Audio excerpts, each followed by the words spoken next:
Praise the lord. ప్రభు పేరిట మరొక దినంలోకి మీకందరికీ వందనాలు. ఈ దినం ప్రభు మన కొరకు ఏర్పాటు చేసుకున్న వాక్య భాగము యోహాను సువార్త 6వ అధ్యాయము 16-29 వచనాలు ధ్యానం చేసుకుందాం. సాయంకాలమైనప్పుడు ఆయన శిష్యులు సముద్రం వద్దకు వెళ్లి దోణి ఎక్కి సముద్రపు అద్దరనున్న కపెర్నహూముకి పోవుచుండిరి. అంతలో చీకటాయెను గాని యేసు వారి వద్దకు ఇంకనూ రాలేదు. అప్పుడు పెద్ద గాలి విసరగా సముద్రం పొంగుచుండెను. వారు ఇంచుమించు 2 కూసుల దూరం దోణిని నడిపించిన తరువాత యేసు సముద్రం మీద నడుచుచు తమ దోణి దగ్గరికి వచ్చుట చూచి భయపడిరి. అయితే ఆయన నేనే, భయపడకుడని వారితో చెప్పెను. కనుక ఆయనను దోణి మీద ఎక్కించుకొనుటకు వారిష్టపడిరి.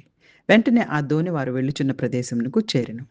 మరునాడు సముద్రపు అద్దరిన నిలిచిన జనసమూహం వచ్చి చూడగా ఒక చిన్న దోణి తప్ప అక్కడ మరొకటి లేదనియు, యేసు తన శిష్యులతో కూడా దోణి ఎక్కలేదు కానీ ఆయన శిష్యులు మాత్రమే వెళ్ళిరనియు తెలుసుకునిరి. అయితే ప్రభువు కృతజ్ఞతాస్తుతులు చెల్లించినప్పుడు వారు రొట్టె భుజించిన చోటునకు దగ్గరనున్న తిబిరియా నుండి వేరే చిన్న దోణిలు వచ్చెను. కాబట్టి యేసును ఆయన శిష్యులు అక్కడ లేకపోవుట బహుజన సమూహము చూచినప్పుడు వారు ఆ చిన్న దోణిలెక్కి యేసును వెతుకుచు కపెర్నహూముకు వచ్చిరి.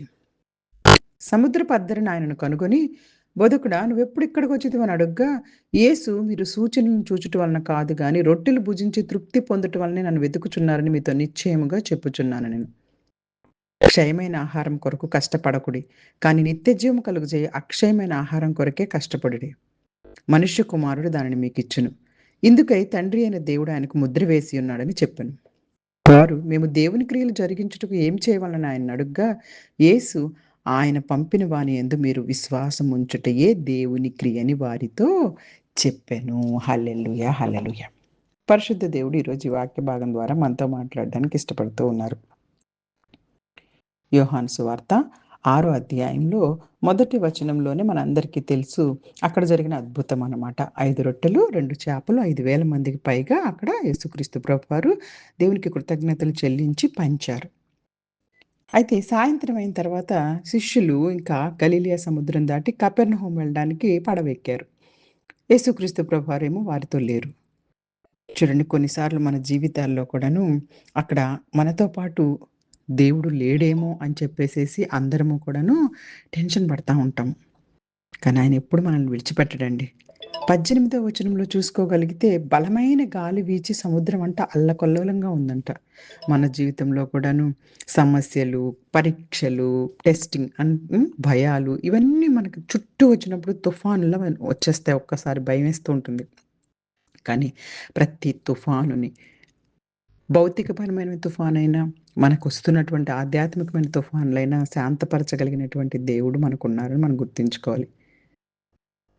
అయితే శిష్యులు కొంత దూరం ప్రయాణించిన తర్వాత యేసుక్రీస్తు ప్రభువారు నీటి మీద నడుస్తూ వారి దగ్గరికి రావడం చూసి వాళ్ళు భయపడ్డారు.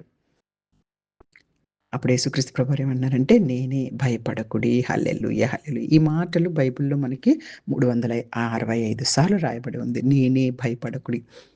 ఎందుకంటే మనుషులము ఎంతో బలహీనులమని, మనం మంటివారమని దేవుడికి తెలుసు. మనం ప్రతి దినము భయపడుతూనే ఉంటాము. ఏదో ఒక దానికని చెప్పేసి బైబిల్ గ్రంథం ద్వారా దేవుడు తన వాక్యం ద్వారా 365 సార్లు భయపడొద్దని రాయించారంటే, ప్రతి దినము కూడా ఒకసారి మనం భయపడొద్దు. నేనున్నాను మీతో అన్న విషయాన్ని మనము జ్ఞాపకం చేసుకోవాలి. వెంటనే వారు ఆనందంగా యేసుక్రీస్తు ప్రభువారిని పడవలోకి ఎక్కించుకున్నారు. పడవ గమ్యస్థానానికి చేరింది. మన తుఫాన్లు అనేకమైనవి మన చుట్టూ ఉన్నప్పటికీ యేసుక్రీస్తు ప్రభువారు మనల్ని అనుసరిస్తున్నారు, మనల్ని చూస్తున్నారు. మనల్ని ఆ తుఫాన్‌లో నుంచి సురక్షితంగా గమ్యానికి నడిపిస్తారని మనం నమ్మాల. మరుసటి రోజు ప్రజలట యేసు ప్రభు అక్కడ లేడని తెలుసుకొని పడవల్లో మళ్ళీ కపెర్నహూముకెళ్ళి అక్కడ వెతుకుతా ఉన్నారు. యేసుక్రీస్తు ప్రభువారు వాళ్ళకి ఫస్ట్ ఎందుకు వెతుకుతున్నప్పుడు కనిపించలేదంటే, వాళ్ళ ఉద్దేశం, మనుషుల యొక్క ఉద్దేశాలు ఎలా ఉన్నాయంటే, ఆయనను రక్షకునిగా అంగీకరించాలి అనేది వాళ్ళకి తెలియట్లే. వాళ్ళు ఎంతసేపటికి కూడాను ఆహారం ఇస్తాడు ఈయనతో పాటు ఎళ్ళిపోతే, మనకి ఈ దినానికి ఆహారము ఇంక ఇంటికెళ్ళాల్సిన పని లేకుండా ఆయనతో పాటు ఉంటా ఉంటే చక్కగా ఎప్పుడు కావాలంటే అప్పుడు ఆహారం ఇస్తారు. ఇలాగ ఆలోచిస్తున్నారు. యేసుక్రీస్తు ప్రభువారేమో వారి హృదయాలను మార్చాలని చూస్తున్నారు. వాళ్ళందరూ వచ్చి, "నువ్వు ఇప్పుడే ఎక్కడికి ఎలా వచ్చేసావు? ఎప్పుడొచ్చేసావు?" అంటున్నారు. యేసుక్రీస్తు ప్రభువారు అప్పుడు మాట అంటున్నారు 26వ వచనంలో, "మీరు సూచక క్రియలు గ్రహించినందుకు కాదు గానీ, రొట్టెలు తిని తృప్తి పడుతున్నందుకే నన్ను వెతుకుతున్నారు." అట్‌లీస్ట్ సూచక క్రియలు చూసి అయినా ఆ యొక్క చేసిన అద్భుత కార్యాలు చూసైనా దేవుడే రక్షకుడుగా వచ్చారు మనందరికీ అని చెప్పేసి అలా నమ్మినా పర్వాలా మీరు. కానీ రొట్టెలు తృప్తి పడినందుకే నన్ను ఎతుకుతున్నారు అంటున్నారు. అంటే ఆత్మీయంగా ఎదగాలనేది లేదు. శరీర అవసరాలపై దృష్టి పెడుతున్నారు. ఇది మనందరం కూడాను. దేవుణ్ణి కేవలము కొన్ని ఏదో అద్భుతాలు చేస్తారు అని చెప్పి వస్తున్నామే కానీ, ఆయనను ప్రేమించి, ఆయనతో మనం సంబంధం పెంచుకోవాలని, ఆయన మన రక్షకుడని, అసలు ప్రతి దినం మనం ఒక థాంక్స్ చెప్పాల్సొస్తే, "అయ్యా! నా పాపాల కొరకు నువ్వు ఈ లోకానికొచ్చావు. నాకు ఈ లోకంలో ఇంకా ఏమి ఇచ్చినా, ఇవ్వకపోయినా దాని కొరకు నీకు కృతజ్ఞతలు చెప్తానయ్యా" అని చెప్పేసి చెప్పగలిగేవారం ఎంతమందున్నాం చెప్పండి? 27వ వచనంలోకొచ్చేసేసరికి నశించిపోయే ఆహారం కొరకు కాక నిత్య జీవానికి నిలిచే ఆహారం కొరకు శ్రమించండని దేవుడు చెప్తున్నారు. శరీరాహారం తాత్కాలికం. ఆత్మకు ఆహారం కావాలి.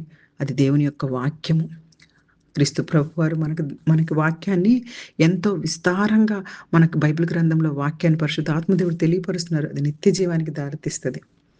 అందుకే గదా! మత్తయి సువార్త 4 అధ్యాయం 4 వచనంలో యేసుక్రీస్తు ప్రభువారిని కూడా సాతాను శోధించటానికొచ్చి, "ఈ రాళ్ళను రొట్టెలుగా చేసుకో" అని చెప్పేసి అన్నప్పుడు, అప్పుడు యేసయ్య ఏమన్నారు? "మనుషులు రొట్టె వలన మాత్రమే కాదు, దేవుని నోటి నుండి వచ్చే ప్రతి మాట వలన జీవిస్తారని" చెప్పారు. ఆయన నోటి నుండి వచ్చే ప్రతి మాట మనకి బలం, మనకి ధైర్యం, డిప్రెషన్‌లో ఉన్న, నీరసంలో ఉన్న, యాంగ్జైటీలో ఉన్న ఎలాంటి వాళ్ళకైనా సరే ఆయన మాట ఒక ఓదార్పు. అది మనందరం అనుభవించాం కదా! అప్పుడు చివరగా ప్రజలేమడుగుతున్నారంటే, అయితే దేవుని క్రియలు చేయడానికి మేమేం చేయాలి? వాళ్ళందరూ అప్పటి వరకు ఏమనుకుంటున్నారంటే, మేమేదో కొంచెం మంచి చేసేసి, మేమేదో కొంచెం దాన ధర్మాలు చేసేస్తే నిత్య జీవాన్ని సంపాదించుకోవచ్చు అనుకుంటున్నారు.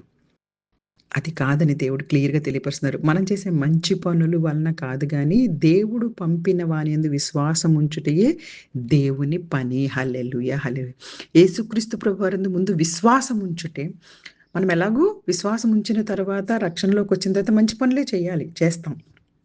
కానీ ముందే మంచి పనులు చేసి ఆయనందు విశ్వాసం లేకపోవటం మాత్రం అసలా నిన్ను రక్షింప నేరదు. అందుకే యేసుక్రీస్తు ప్రభువారి యందు విశ్వాసం ఉంచడంలో ఉచితంగా మనం ఉచితంగా నిత్య జీవాన్ని పొందుకుంటున్నాం. అందుకే ఎఫెసీయులకు రాసిన పత్రిక 2 అధ్యాయంలో కూడా కృప చేత విశ్వాసం మూలంగా మీరు రక్షింపబడ్డారు. అది మీ వలన కాదు దేవుని వరం. కేవలం ఆయన ఉచితమైన కృప, మన విశ్వాసం ఇవే మనల్ని రక్షిస్తున్నాయి. అంతేగాని మన వలన ఏం కాదు. కాబట్టి ఈ యొక్క పాఠ్యభాగంలో మనం నేర్చుకుంటుంది ఎన్ని తుఫాన్లొచ్చినా, ఆ తుఫాన్ల మధ్యలో యేసుక్రీస్తు ప్రభువారు మనతో ఉన్నారని నమ్మాలి. భయపడకుడు అనే మాట ప్రతి విశ్వాసికి ధైర్యాన్నివ్వాలి. దేవుని ఆశీర్వాదాల కోసం, అద్భుతాల కోసం కాదు గానీ, ఆయనతో సంబంధాన్ని ఆయనతోటి మనము ఎల్లప్పుడూ ఆయనను గురించి తెలుసుకోవడానికి వెతకాలి. లోకపరమైనటువంటి అవసరాల కంటే నిత్య జీవానికి ప్రాధాన్యత ఇచ్చేవారిలో ప్రతి దినము విశ్వాసి ఎదగాలి. రక్షణ మంచి పనుల ద్వారా కాదు, యేసుక్రీస్తు విశ్వాసం ద్వారా లభిస్తుందని నమ్మాలి. కాబట్టి దిన ప్రార్థన, అయ్యా జీవిత తుఫాన్ల మధ్య నిన్ను నమ్మే విశ్వాసాన్ని నాకివ్వు. లోకపరమైన విషయాల కంటే నీ రాజ్యాన్ని వెతకడానికి సహాయం చేయి. యేసుక్రీస్తు ప్రభువుని విశ్వసిస్తూ మమ్మల్ని అందరినీ నిత్య జీవానికి నడిపించమని కోరుకుంటూ ఈ చిన్ని వాక్యాన్ని దేవుడు ఆశీర్వదించి దీవించును గాక. Amen. God bless you all. God bless you all.